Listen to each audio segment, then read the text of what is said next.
Shalom a todos. Conspiración judía para controlar el mundo. Los protocolos de los sabios de Zion.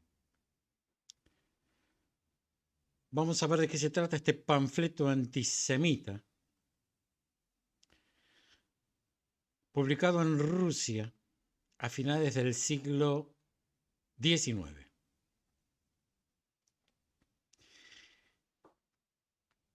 Este pasquín, este panfleto, pretende ser las actas de una reunión celebrada en secreto por sabios judíos que conspiran para controlar el mundo. Expuestos muchas veces como una falsificación, los protocolos han continuado siendo traducidos, publicados y distribuidos por todo el mundo, desde los Estados Unidos hasta Japón, desde el mundo árabe hasta América Latina.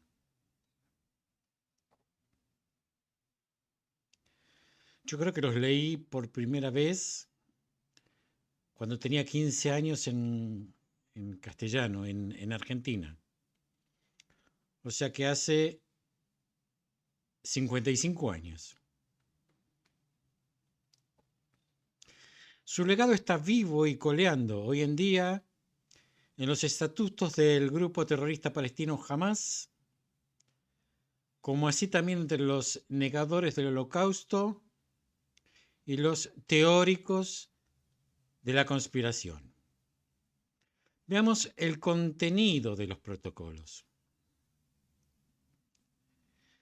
Los protocolos constan de 24 reuniones durante las cuales el jefe de los sabios judíos explica cómo convertir a los no judíos en esclavos y cómo apoderarse de varias instituciones globales.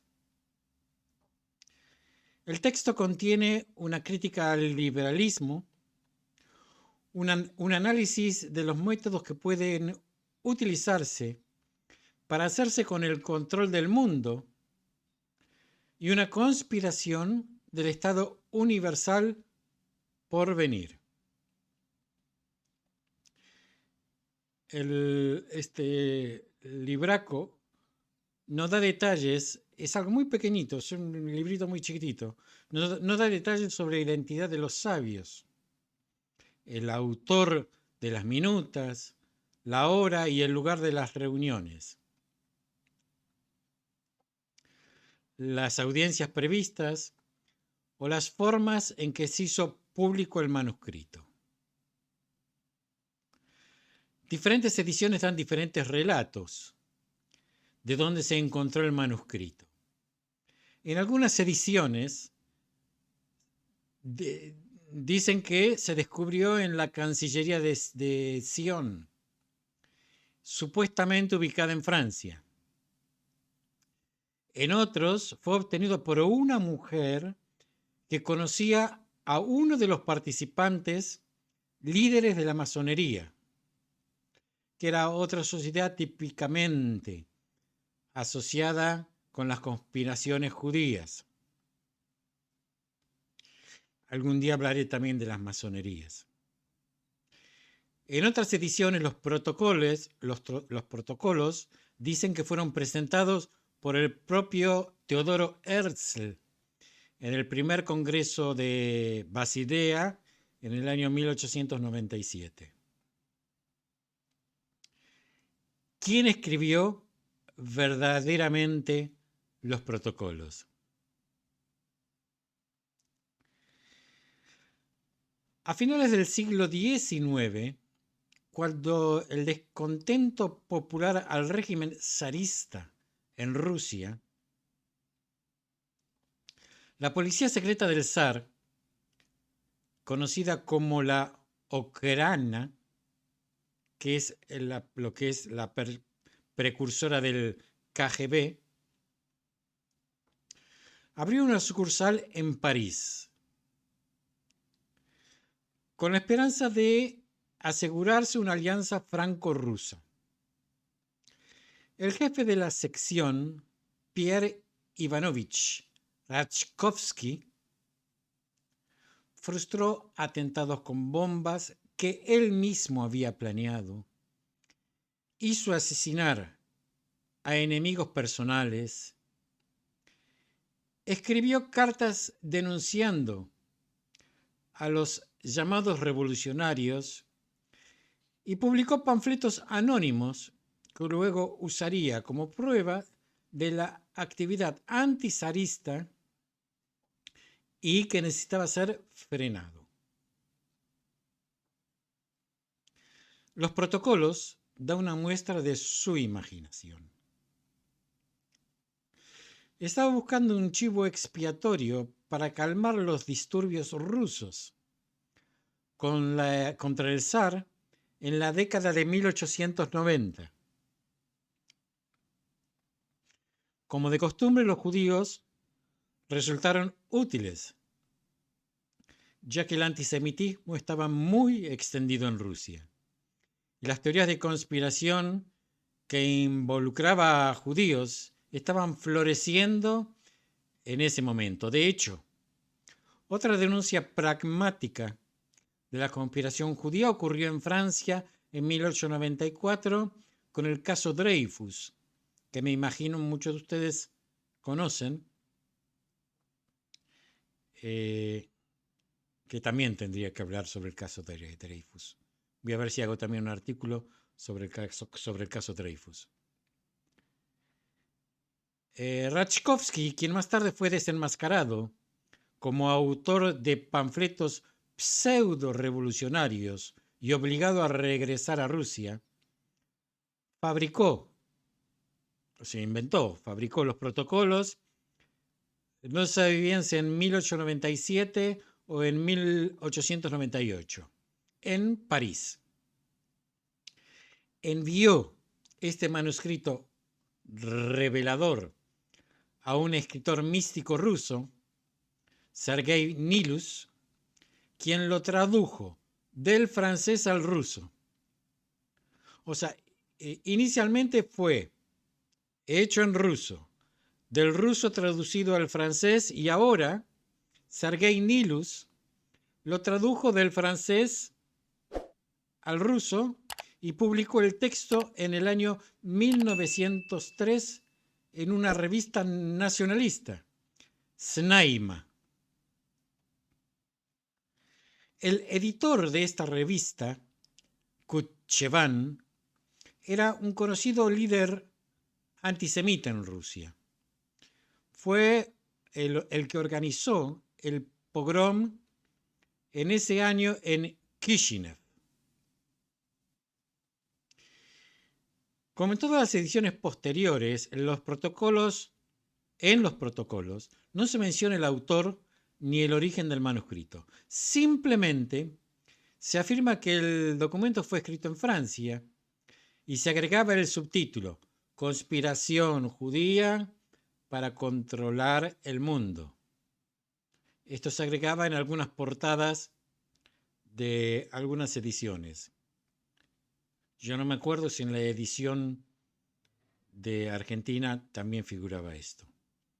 Lo que sí me acuerdo es que venía junto con un comentario de un tal Allende, que decía que los judíos querían conquistar el sur de Argentina. Bueno, seguimos con los protocolos. El zar y sus asesores quedaron impresionados por el contenido del texto, aunque rápidamente se entendió que se trataba de una falsificación. Sin embargo, no impidió que la Iglesia Ortodoxa y otras instituciones lo distribuyeran por todo el Imperio ruso y más allá. Para 1917 se convirtió en un éxito de ventas en Europa y los Estados Unidos, donde fue publicado por el magnate del automóvil terriblemente antisemita, Henry Ford. Sí, el de los automóviles. Veamos algunos detalles de este panfleto. La conspiración de los protocolos para destruir el cristianismo y controlar el mundo incluye un plan para apoderarse de los medios de comunicación, como se establece en el protocolo número 12.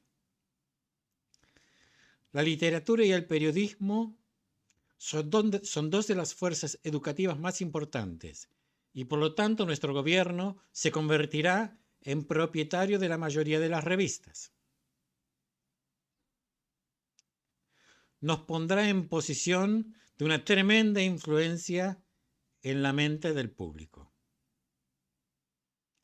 Como parte de la conspiración, el Papa y la Iglesia serán aniquilados para que solo unos años nos separe del momento de la destrucción total de esa religión cristiana. Este es el protocolo número 17. La toma del control final se logrará financieramente. Reemplazaremos los mercados monetarios por grandiosas instituciones gubernamentales de crédito, cuyo objetivo será fijar el precio de los valores industriales de acuerdo con las opiniones del gobierno. Pueden imaginarse el inmenso poder que tendremos. Protocolo número 21. El texto también responsabiliza a los judíos por los desastres presentes y pasados, desde la caída de las monarquías cristianas hasta la Revolución Francesa y el avance de las ideas liberales y burguesas.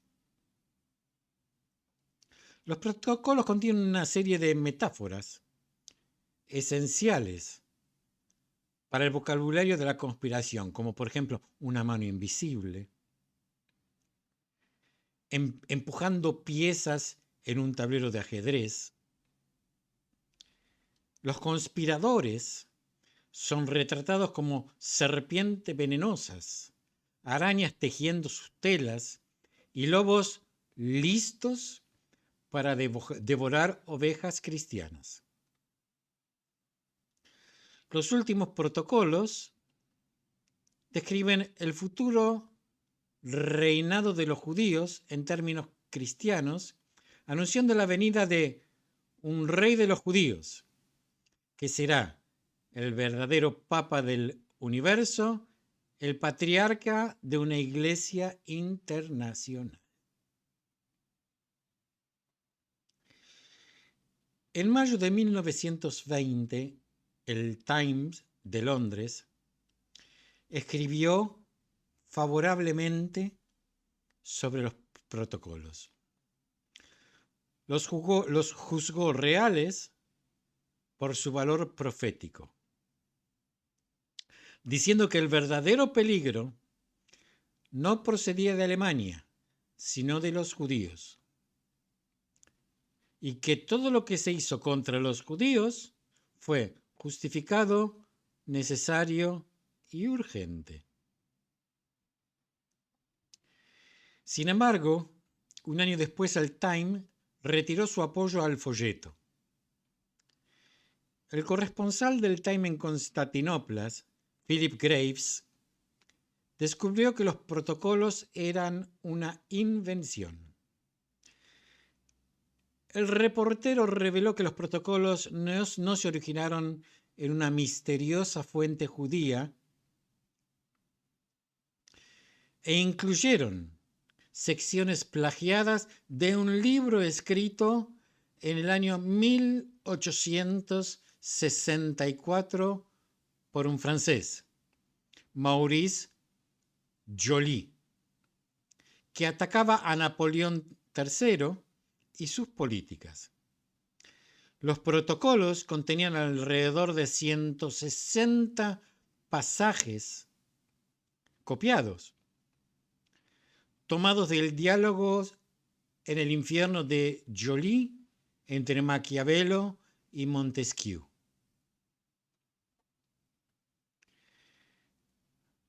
Una mirada más cercana a los protocolos arroja más dudas sobre su autenticidad. Hay una gran parte dedicada a la situación de Francia a finales del siglo XIX, época y lugar de redacción de los protocolos. El texto original en francés contiene errores ortográficos, torpezas gramaticales y una serie de estructuras típicas del idioma ruso que revelan la identidad del autor. La confirmación adicional de la naturaleza falsificada de los protocolos se produjo en 1935.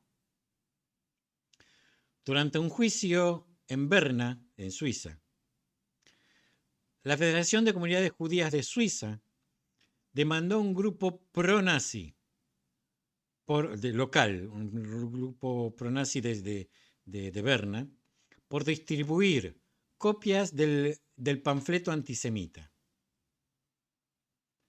El juicio se convirtió en una oportunidad para diseccionar el texto y exponerlo como un engaño. Testigos rusos testificaron que los protocolos eran una falsificación creada por Rachkovsky con fines políticos.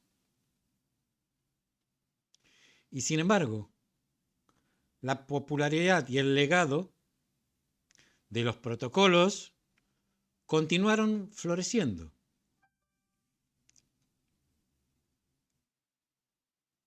Los nazis encontraron gran inspiración en los protocolos y los usaron para culpar a los judíos por la derrota de Alemania durante la Primera Guerra Mundial. La bancarrota financiera del Estado alemán y el declive de la raza alemana. Convencido de que se estaba gestando una conspiración judía, Hitler menciona los protocolos en su tratado Mein Kampf, Mi lucha, en el libro Mi lucha, y en discursos. Su ministro de propaganda, Goebbels, distribuyó el texto de los protocolos. Más adelante, del siglo pasado, o sea, del siglo XX, los protocolos se convierten en un éxito de ventas en el mundo musulmán. Los protocolos ayudan a denunciar al sionismo como la fuente de todos los problemas de las tierras árabes. Una excusa para la derrota de los ejércitos árabes y una razón para un lento desarrollo económico. El grupo islámico palestino Hamas, los que ahora gobiernan Gaza, ha hecho un extracto de los protocolos como artículos de sus estatutos. Según la agenda política de Hamas, pedir la destrucción de Israel se justifica como un medio de supervivencia necesaria antes de que los sionistas se apoderen del resto del mundo. De Irak a los territorios palestinos, de Egipto a Irán, de Turquía a Indonesia, no hay un solo país musulmán que no haya publicado o distribuido los protocolos, incluso en estos últimos años. Los negadores del Holocausto también han contribuido al legado de los protocolos. Afirman que el Holocausto nunca sucedió y que fue un complot judío destinado a establecer el Estado de Israel y recibir una compensación financiera de Alemania. Citan los protocolos para confirmar sus fantasías y ofrecen ediciones en varios idiomas por Internet.